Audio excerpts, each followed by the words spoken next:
ପ୍ରସଙ୍ଗ ହେଉଛି କେହି ନ ପଚାରିଲେ କ'ଣ ହେଲା, କେହି ନ ପଚାରିଲେ କ'ଣ ହେଲା। ବେଳେବେଳେ ଦେଖନ୍ତୁ ଆପଣଙ୍କର ଗୁଡ଼େଇ ବନ୍ଧୁବାନ୍ଧବ ଥିବେ, ପିଲାମାନେ ଥିବେ, ଝିଅମାନେ ଥିବେ, ଅନେକ ରିଲେଟିଭ୍ ଥିବେ, କିନ୍ତୁ କେହି ପଚାରୁନଥିବେ। ଆମେ ଭାବୁଥିବୁ ଏତେ ଲୋକ ରହିକି ପିଲା, ଆମେ ଆଗ ଗର୍ବ କରୁଥିଲୁ ମୋର ଏତେ ପୁଅ ଅଛନ୍ତି, ଏତେ ଝିଅ ଅଛନ୍ତି, ଓ ମୋର ଖାନଦାନ କେତେ ବଡ଼, ଆମର ବଂଶ ଲୋକ ବହୁତ ବଡ଼, ଆମେ ବହୁତ ଖାନଦାନୀ ଲୋକ।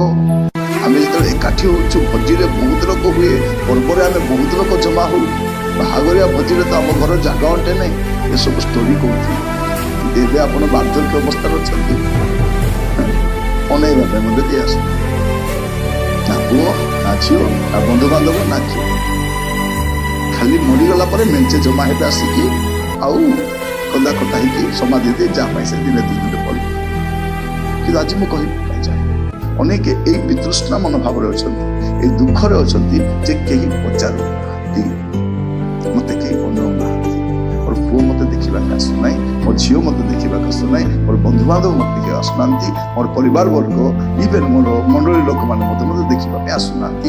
ଏ ପ୍ରକାର ଅନେକଙ୍କର ଅଭିଯୋଗ ଥାଇପାରେ। ତ ଆଜିର ପ୍ରସଙ୍ଗ ହେଉଛି କେହି ନ ପଚାରିଲେ କ'ଣ।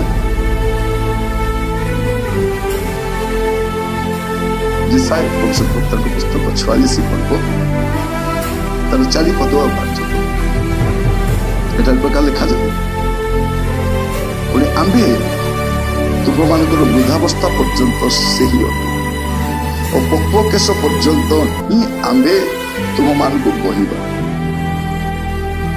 ଆମ୍ଭେ ନିର୍ମାଣ କରିଅଛୁ ଓ ଆମ୍ଭେ ବହିବା, ଓ ଆମ୍ଭେ ବହିବା ଓ ଉଦ୍ଧାର କରିବା।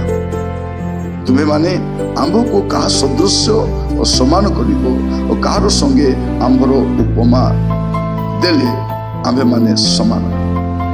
ଏଇଠି ପ୍ରଭୁ ଗୋଟେ କଥା କହୁଛନ୍ତି, ଗୋଟେ ସୁନ୍ଦର ବିଷୟ ଦେଖନ୍ତୁ ଯେ ଆମ୍ଭେ ତୁମମାନଙ୍କୁ ବୃଦ୍ଧାବସ୍ଥା ପର୍ଯ୍ୟନ୍ତ ସେଇ ଅନ୍ୟର ପ୍ରେମ ବଦଳି ପାରେ, ପୁଅର ପ୍ରେମ ବଦଳି ପାରେ, ଝିଅର ପ୍ରେମ ବଦଳି ପାରେ, ବନ୍ଧୁବାନ୍ଧବ ପ୍ରେମ ବଦଳି ପାରେ, ଆପଣଙ୍କର ସମ୍ପର୍କୀୟ ଲୋକମାନଙ୍କର ବ୍ୟବହାର ବଦଳି ପାରେ, କିନ୍ତୁ ପ୍ରଭୁ କହୁଛନ୍ତି ଆମେ ସେଇ ତୁମର ପକ୍ୱ କେଶ ପର୍ଯ୍ୟନ୍ତ ଆମ୍ଭେ ସେଇ, ତୁମର ବୃଦ୍ଧାବସ୍ଥା ପର୍ଯ୍ୟନ୍ତ ଆମ୍ଭେ ସେଇ ଅଟୁ, ଆମ୍ଭେ ତୁମକୁ ବହିବା, ଆମ୍ଭେ ନିର୍ମାଣ କରିଅଛୁ, ଆମ୍ଭେ ନିର୍ମାଣ କରିଅଛୁ। ଦେଖନ୍ତୁ ଆପଣଙ୍କ ନିର୍ମାଣକର୍ତ୍ତା ପ୍ରଭୁ ଏତେ ସୁନ୍ଦର ଭାବରେ ଆପଣଙ୍କୁ ଆଶ୍ୱାସନା ଦିଅନ୍ତି, କାଠାରୁ ବଡ଼ ବିଷୟ।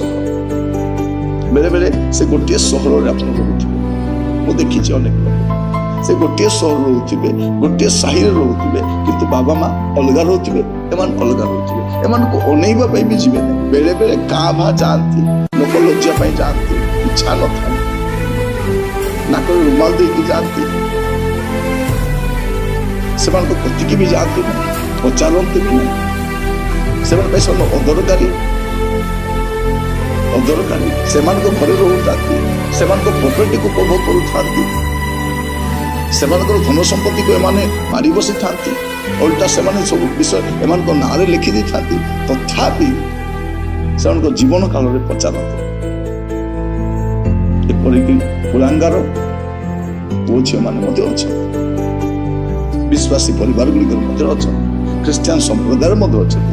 ଖ୍ରୀଷ୍ଟିଆନ ଲୋକକୁ ତ ହୃଦୟ ନାହିଁ, କିନ୍ତୁ ଆମେ କହୁଛୁ ଆମର ହୃଦୟ ପରିବର୍ତ୍ତନ ହେଇଛି, ଆମର ବି ହୃଦୟ ପରିବର୍ତ୍ତନ ହେଇଯାଇଛି, ବାପା ମା ପ୍ରତି ମଧ୍ୟ ଆମର ହୃଦୟ ପରିବର୍ତ୍ତନ ହେଇଯାଇଛି।